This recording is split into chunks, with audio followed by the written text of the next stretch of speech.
me tonight. They got to see me. I think if you got a guy like that, you go like that, 6'4", guy, you got to trust. Everybody watching tonight. So I tell you what, if you get fired into the next, you're in the wrong business. We control this. We run this.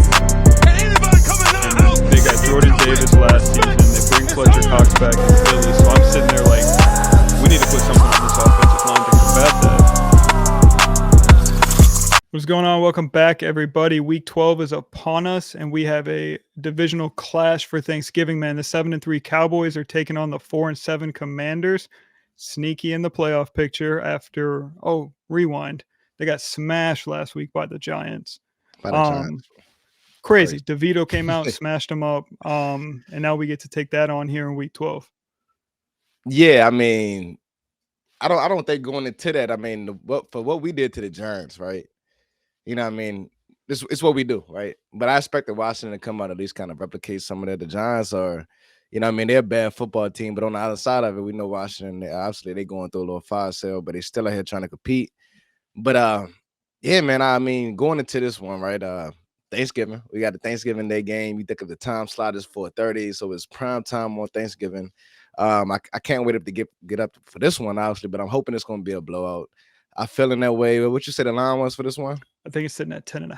10.5. So just looking back what we've done the previous 2 weeks. So betting wise, I believe, so consecutive lines, 17.5. We didn't cover that against the Giants, obviously. And then the 11 against the Panthers, we covered that. So I expect us to cover that as well. But you never know. You know what I mean? You got two division rivals. Commanders do tend to play us close every once in a while. They beat us the last game of the season last year, so it is some revenge on our end. But, you know, I mean, I'm feeling good. I think we're trending upwards, man, and it should be a good game.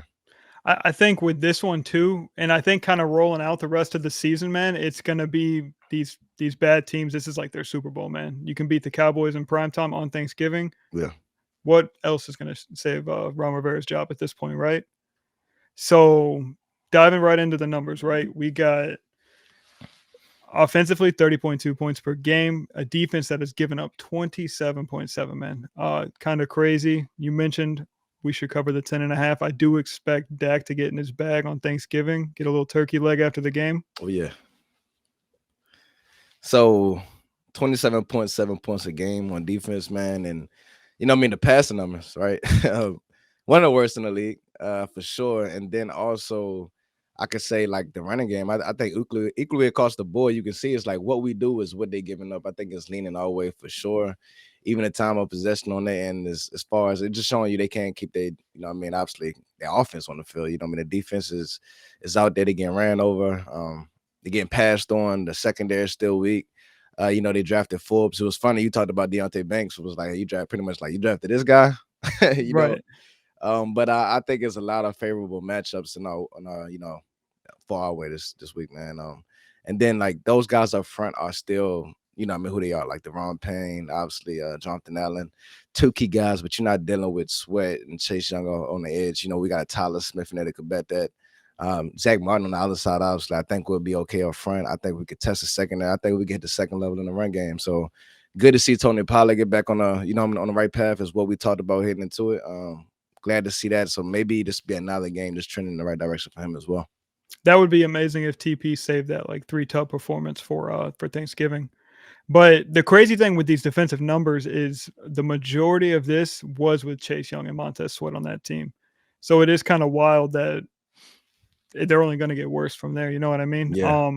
Sticking to our offensive line, though, I want to talk quick about, I know I've been high on Tyler Smith the last couple of episodes, but Tyron Smith, man, has been playing out of his mind. Him not practicing all week, sign me up. He's first. Yeah. And really, he's playing like, you know what I mean? Not too many. I could say, I don't want to say one. I mean, depending on how you feel, the numbers might even reflect that. But, you know what I mean? You look at some of your favorite tackles, you know what I mean? You talk about Trent Williams and all these other guys. But if you put that Tyron Smith graphic and put him next to anybody, I think we could say that his play is up there with amongst the best right now. So good for him, man. He's been on the field. He's had some games where it's like he's not here, but it looks like he's going to make it through the season, knock on wood. But yeah, Tyron Smith is, you know what I mean? He's kind of just, I don't even want to say flip the switch and and it's back to like the vintage Tyron Smith because I mean he's always played well. It's just good to kind of just have him in there, and you know what I mean. And I think it's good for him to have a player like Tyler Smith alongside him. I think it makes his job a lot easier, to be honest. You think we got the best left side of the offensive line in the league? It's up there. For It's up sure. there for sure. You switching the other side of the ball, right? So stout defense, we know that. Deron Bland plans to get another pick here on Thanksgiving, but passing wise, I mean, Sam Howell is not much of a threat. It's kind of wild though. You see their rushing numbers being so low. Bieniemy is getting Sam Howell killed out there. But I mean, Sam Howell he's been throwing the ball, man. I think like the offensive line, I think we all know like it's not great. But also if you look at the running game, I believe the running game is 26 in the league in yards. I mean, they haven't really been that productive. Brian Robinson, he's been a roller coaster. He's been up and down, and then honestly, Antonio Gibson has for the most part been non-existent. After all the offseason talk about how they was gonna get him involved, and you know he was gonna be very Kamara-like and all this other stuff. Surprisingly, the guy that's been honestly like clutch for him has been a tight end. Logan Thomas. Logan Thomas has been, you know, a decent tight end. I think he's a player to watch. Obviously, you know, you would think like Scary Terry, obviously. Trayvon Diggs won't be on this game. Trayvon Diggs is that man daddy for sure. Like it doesn't matter. But I think, you know, looking at it now, you know, Deron Bland is just kind of just stepped into that. And, you know, I don't even want to say Trayvon Light anymore. At first it was like he's doing some Trayvon like things. Now he's doing Bland things. So I think he'll be out there. And if he was to get another pick six or another pick in this one, it'd be crazy. And I think it's at this point, you know, if it does happen, and even now, and if you want to say it, I think he should be amongst those in the defensive player of the year conversation. What he's doing, you know, the picks, the yards allowed, and then the pick sixes on top of that. You know, that's leading into some defensive player of the year conversations for sure. Absolutely. And with Deron Bland, don't forget he's playing out of position at the moment. That's been our nickel, and he's playing out of position and still balling out like that. So that's phenomenal on his part. Quick stat for you, though. Sam Howell's been sacked 51 times this season. The next closest one is Zach Wilson at 38. He's getting smashed out there. That's crazy. So, yeah, I see that sacks allowed 31st. It's crazy. So, the third down offense, yeah, I see you got that up there. It's 19th in the league. Total defense for Washington. I don't even want to get too into the defense, but it's honestly just looking at it, it's like terrible on both sides, man.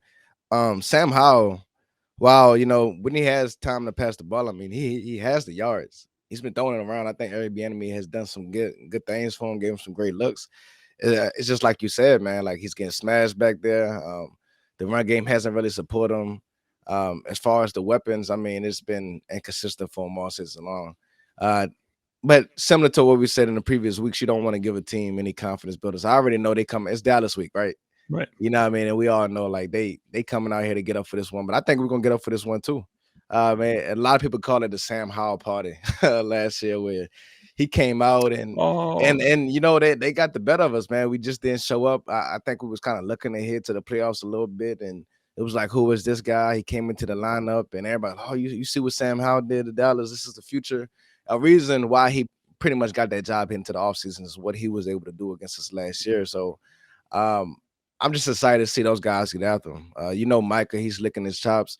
And then you think back about the last game, I believe we had, 7 sacks? You know, Sam was able to get in there against Sam Williams. We talked about him. Dorrance Armstrong was able to get in there. And the guys is coming. Mozzie Smith is playing a lot better. Up front, we looking good. The run defense is looking a lot better. You know what I mean, all the way across the board, and even the safety players gotten better. So I just want to continue to see that uptick. And just to talk about some key guys being out, right? So I'm just lead right into it. So I think we was a little worried about CD. We heard the ankle injury coming out for him. But I will say CD looks good to go. He was full, and it looks like it's no indication that's going to be. I'm not saying it won't affect him or anything like that, but he's good to go. But two players I do want to talk about. So Rico Dowdle, right? To start this week off, 2 do not practices, DNPs. He's dealing with the ankle himself. Michael Gallup, he's on the injury report, something personal, so he should play. Peyton Hendershot is back. Game time. So it's strange, you know what I mean? Peyton Hendershot coming back, Luke Schoonmaker go ahead and get that touchdown. So maybe he's feeling the heat a little bit, but it's always good to have, you know what I mean? It's good to have two, but it's also good to have three. And Peyton Hendershot, he does a lot of different things that some of the other tight ends don't do.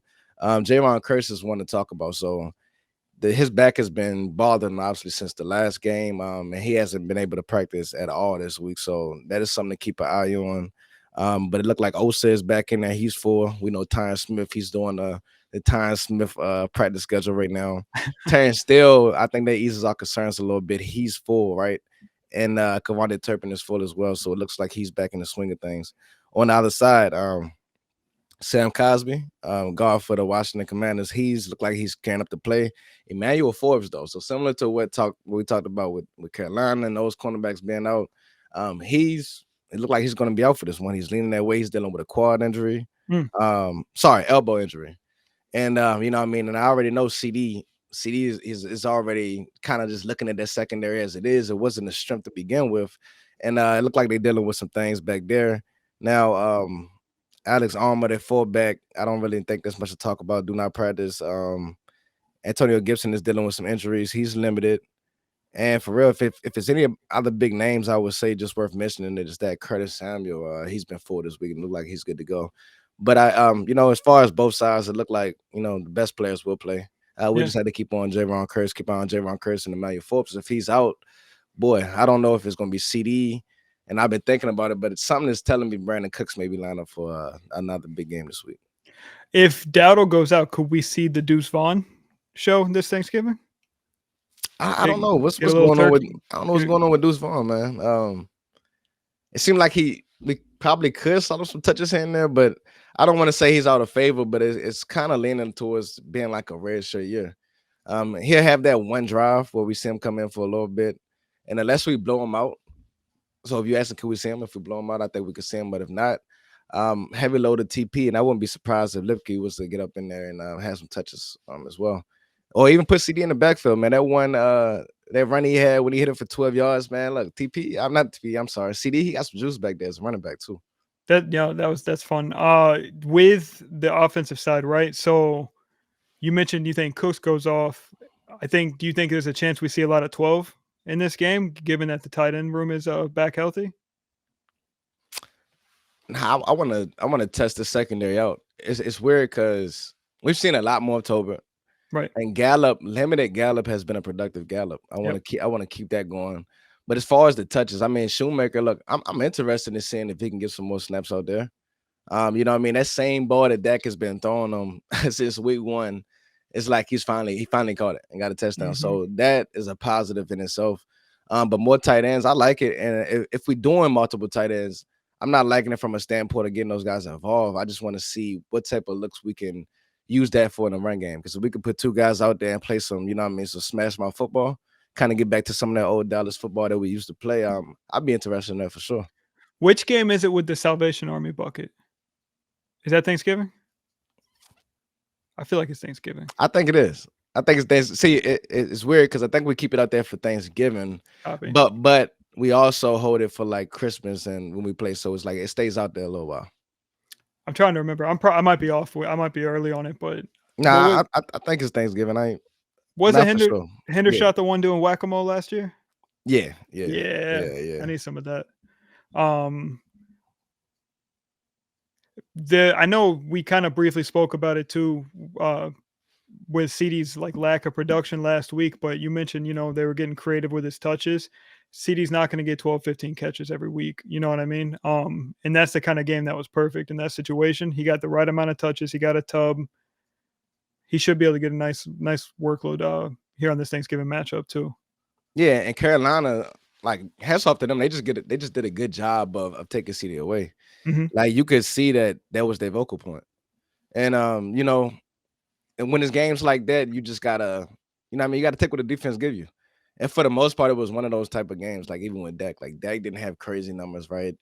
Even though I felt like a couple drop passes here, a couple things, I felt like he still could have had a big game, but it was just efficient all the way around.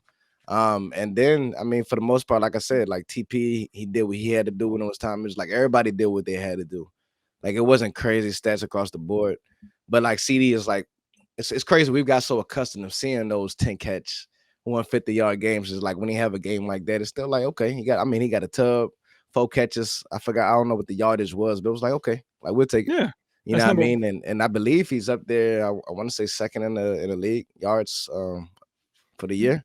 I I think know he's he up there. passed up AJ Brown, so just thinking about it, I want to say it's Tyreek Hill at 1, CD at 2, and I'm thinking AJ Brown at 3 now. So he's slowly climbing those charts, but I think he's here to stay as far as like being in those premier receivers and that name that it's going to be at the top for a while, for the foreseeable future, for sure.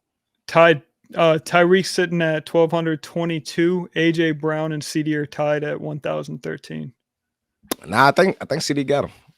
I don't know why the yardage is saying that, but I think AJ Brown is at 1,005. 5. This one is ESPN. I don't know. I'm trying to think. So last week you called Micah 2 sacks, right? Yep. He got 3, but I believe they took the half away. And I I hate think, I hate the 2.5 thing. 3 sacks. bro, how? Yeah, Can't we 3 just check? sacks. Yeah, It don't make sense. And I wonder when they started half sacks because it's stupid. it's crazy because I was thinking about this and I was about to hit you up about it. And like we talked about hot takes, I was like, yeah, like Micah for 2 sacks. I feel like it's coming. It's a lot of talk, right? I thought TP could go for a buck, but like I said, it was a fishing game. He didn't get the buck. But another one, I was like, how crazy would it be for DeMar Bland to don't test him, right? If you Mhm. test him, I was like, there's a good chance he gonna grab one and he gonna take it out of the way. And the fact that all of that lined up, like when he had that pick six, boy, I jumped off the couch. I was hyped, man. So, but Micah, right? It's a beast. Yeah. It's a beast, and it just goes to show like a lot of stuff that he does doesn't show up on the stat sheet, week to week. But it's good to see when it does show up on the stat sheet because a guy like that should be rewarded. But I don't think a lot of players. I mean, people realize what type of player he is, but they don't realize like what he does for other guys in the defense. Like everybody eats because of Micah. Like let's realize that. And he came out. He pretty much was talking about what happened. There was a little sickness going on. He said he took some C4 powder before the game, and Oh my gosh. he felt like his heart was about to jump out his chest. Right? He's like, I won't do that no more. I'm like, yeah, Micah, don't do that no more. Right? Don't mess around before the games. They said he was but puking and everything on the yeah, sideline. the C4 had him messed up, man. And you know how it is with them pre-workouts, man. You don't want to be playing around too much, man. So, but man, I think it's a fun matchup. You know what I mean? I don't want to get too overly confident in this one, but I mean, bro, I'm feeling good. Now, I do want to bring one thing up, right? So, recently, I want to say it was just today, you see that the Colts have released Darius Leonard, Shaquille Leonard, right? I don't know if he's going to clear waivers. I think it's a good chance he will. And if you think about us, right, you got Malik Hooker, you got the Gus Bradley and Dan Quinn, same kind of deal. So it's a little background there. You also have Malik Hooker. I'm thinking about this one other guy, Dallas. Stephon Gilmore, of course. You got some former guys out there that played with the Colts, and I think we could be a team that we should be interested, man. We've been weak at linebacker. LV has just been ruled out for the year. I think we're gonna be looking at that, but I think we got to be careful because a team like Philly, Howard Roseman, I'm sure he's all over that. So it's like, wow, I want to go and get this thing done. We got to be a little mindful of like other teams stocking up around us too. So, how do you feel about us making that move? And like, if you looking into that, do you think it's possible? I haven't seen much of Shaq Leonard in years. I haven't heard his name in years. I forgot he kind of existed, and not in a bad way. But from what I remember with Shaq Leonard, man, 2 seasons ago, he was an elite linebacker, right? All pro for sure. So I don't know what the situation is. Does he still love the game? I mean, to be honest, all 31 teams should be interested. You got to have that conversation and see what the problem is. Hopefully things are able to trend up with him, because if so, I say we try to stack up that linebacker room without a doubt. Yeah, which is strange. Like as far as like what happened, I don't know. Maybe it's more to come out after the fact. But it's one of those things where like he got benched. I want to say during the game, he just got benched, and then like with no indication, he just got released. So I don't know. But what I do know is I'm thinking like Styles, right? And one thing I always loved about Darius Leonard was I know he wants to be called Shaquille Leonard. I'm still trying to, get into with that. But We're working on it. Yeah. But he's a running hit linebacker. And guys that can run and just flat out hit, like that's a Dan Quinn. You know what I mean? He falls in love with guys like that. So thinking about that, I know he can just kind of fit in and be seamless. And you put that beside Marquise Bell running hit, DeMar Clark, he's been trending upwards. He's looking better and better each week. I want to strip it up the linebacker position before before the playoffs start. But I think overall, man, I'm thinking about what it could do for our team if we were to get another guy in there like that. I hope that we can make that happen. And the way I'm thinking about it too, the Panthers stink, right? So I'm sorry, the Colts stink. So at like what point do you really keep trying if you know you're not going to win? You know what I mean? Yeah, So then if he's going to the bench, it's probably like he's throwing a fit about like we suck. I'm not trying. You know what I mean? for sure. So I'm sure there's probably something still left in the tank there for sure. Yeah, I think it's a hell of a move. Yeah, I'll take it, man. Look, like I said, I know Howie Rose been sitting over there like, Oh yeah. bro.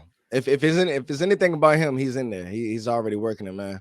And Eagles need linebackers too. So Mm-hmm. just be careful. Bills. But like you said, a lot of teams. There's a lot of teams.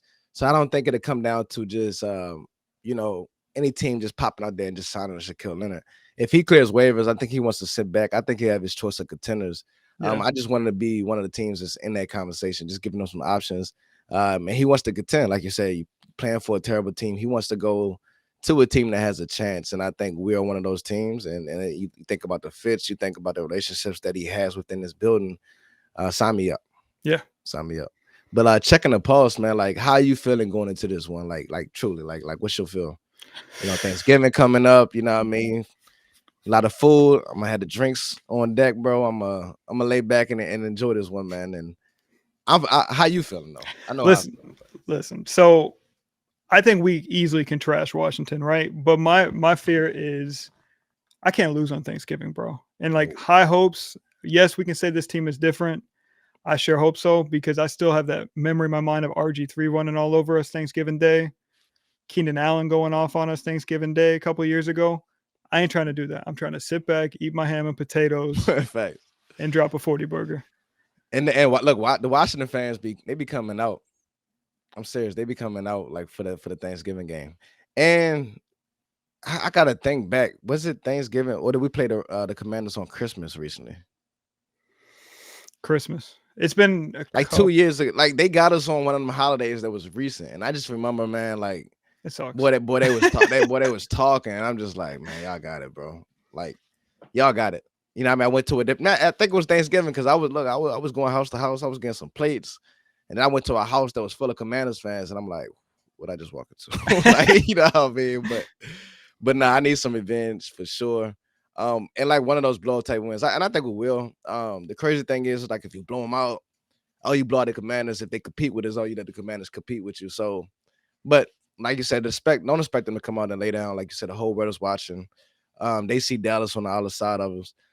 But I mean, we just gotta play who we're gonna play. Get this one out the way. If you want to pull up the remaining schedule, I know it gets a little bit tough after this one, so we can't afford to just overlook this team, and I don't think they will. Seattle, right? So Seattle, we get a good chance to sit back, watch some football, but also be able to see Seattle, who I believe has the late night game, right? Yeah, that's a standalone game. Which is cool. I mean, hopefully we take care of business and we get to sit back and do some self-scouting, check them out a little bit. Seattle has been a weird team. You know what I mean? I thought, was it the Rams that they just lost to? Yep. So it's like I thought they was winning that game, and then I don't think I paid much attention to it. I have to look back on it, but I just seen that they lost, and I was like, damn. So they kind of reeling a little bit. I don't think Geno is playing the best, but obviously it's a good time in football all the way around the board, and I wouldn't be surprised if they was to sneak out there and get a win against San Fran. So let's keep an eye on them. We get that Philly rematch, so it's a lot closer than we expect. Like this week's is going by fast. The fact that we're in week 12 already is crazy. Buffalo, like we say, any given team, like you see them smash the Jets, even though it's the Jets. But that team has some problems still. The Dolphins, same deal.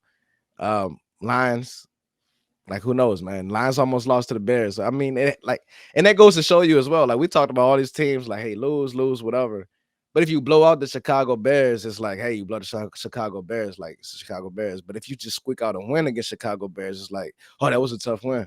Right. Like that team was resilient, you know what I mean? But you know what I mean, if you're looking at this last stretch, man, it's about to heat up. It's definitely heating up. Let's take care of business. No, I think so. Just looking at it, obviously, I think week 12 was a dub. Week 13, McVay, he just kind of has Seattle's number. But I think we beat Seattle. I think our defense is going to be plenty for Geno Smith. The Philly game, we got to win that one for any shot at home field advantage, right? They're now what 9-1 after beating KC because MVS can't catch. Week It's, 5. No, go ahead. no, go ahead. It's an interesting thing that's kind of just forming while I'm saying this. No, go ahead. Talk to me. So we'll put up the landscape, obviously, but that Seattle game is very important, right? That fifth seed spot is prime. Get with the chance that you can get like the Falcons or the Saints the first round, because one of those teams is going to get their fourth seed. That five spot is looking great, so we got to get that win, right? But we fall into a position right now. We talk about Philly being 2 games up on us. Obviously, Marquise Valdez-Scantling, like, bro, what? Off track, whatever. But them being 2 games up on us, depending on what happens these next couple weeks, we might be in a position where we're facing Detroit and what's that? Week 16. They 1 game back from Philly. We may be in a spot where we may not want to win, because if we win, we probably clinching the Eagles to get the first seed. But if we lose, Detroit probably ends up the first seed. Mm-hmm. And Philly drops. You know what I'm saying? So it depends. Like, would you rather go through Philly? Because if we was to win in the first round and everybody take care of business in front of us, we got a chance to go to beat Philly and Philly with a chance to go into the NFC Championship game. Or, you know what I mean? Would you rather have a road, let's say, with the Saints and then go on to face Detroit the next round? So that is some questions. I don't think you think too much about who I'm going to face. Obviously, you just got to go out there and play football. You don't want to be ducking teams at this stage, right? But it will be interesting to see how that lines up the later stretch of the season. I think looking at just the next 2 weeks, a win over Seattle, obviously a win this week, but a win over Seattle is going to be pivotal because that'll give us a 2-game lead in that wild card spot between that 5 and 6 seed. That's needed. It'll be nice to put that in our bag 2 weeks from now. I kind of want to play Philly. Like, let me get Philly in the playoffs, bro. Yeah, I'm cool with it. And that's why the more I thought about it, I'm like, I'll take it. I don't think Philly is all that. I really don't. And I don't mean that to be a hater. I think that this team is much better than Philly's. I think they beat themselves a couple weeks ago. And I can't wait for that next Philly game. Yeah. So I'm cool with it. I mean, how it's looking right now, that 5 seed is cool with me. it's fine. And then you think about Seattle, who will probably be the best chance of catching us. They got to play us. I think they got Philly and they got San Fran twice. Mm-hmm. So, I mean, look, it's a good chance they might come out of this thing and they might drop a little bit. Like, there's some other teams that could hop up in there. But anything like that, we may be looking at a chance with a for sure 5 seed with a chance to still capture the division, depending on what happens with Philly. And if you asking me, like, I'm fine. Like, Philly doesn't scare us. I mean, even a game against the Chiefs, I mean, I hate to get too into it. I mean, like, you see the game is over, they screaming fuck Dallas. Rent free, but it's not like I don't know. They winning, right? But it's just not like the type of wins that make you think like, oh, this team is the best. They're getting lucky, bro. They getting lucky, man. And it's like, cool, man. Like, y'all get y'all wins. I mean, I don't want to take anything from the wins, but it's not like teams are competing. Bad teams are competing. A team like the Chiefs gift wraps you that game. Dallas, we took the game away from ourselves. It's like, yeah, y'all winning, but still. And then just to see that game, Jalen Hurts looked terrible. He was stuck at 64 yards passing for the most part of that game. And then I see the game ends and it says his odds to win MVP increase. I'm like, what did you do, bro? Right. Not to get too much on, you know what I'm saying? No, yeah. But I'm like, I don't get that. But they winning 9-1. I mean, it looks like the best teams are in the NFC. I would say that, you know what I mean, outside of the Ravens, you know what I mean, on that side. But I think Detroit can be in the conversation. Dallas, San Fran will be there. It looked like they getting back on the right side of things, and Dallas is up there too. So we're gonna have a fight in front of us regardless. But these teams are gonna beat up on each other. So let's just kind of sit back and see how it play out. It's gonna be interesting though. It changes week to week, and I don't think the top is secure yet. But I think Philly has Buffalo next. Yes. So let's see, man. Let's see. Buffalo may come out here and get one, and then we got a chance to even because if we split one, we play Philly next, so they will be 9-2. We'll be 8-3, and they'll be coming to Dallas for a chance to split in the division that end us up with a tie record. So how that sound? Sign me up. Yeah. Sign me up. No, but for a happy Thanksgiving. This is the End Zone Experience. We appreciate you all for tuning in. Dallas laid at 10.5. They're gonna hit that. You got any final words? Hey, that's it. Peace. Family football. The Ron Bland pick 6, man. Let's go for it.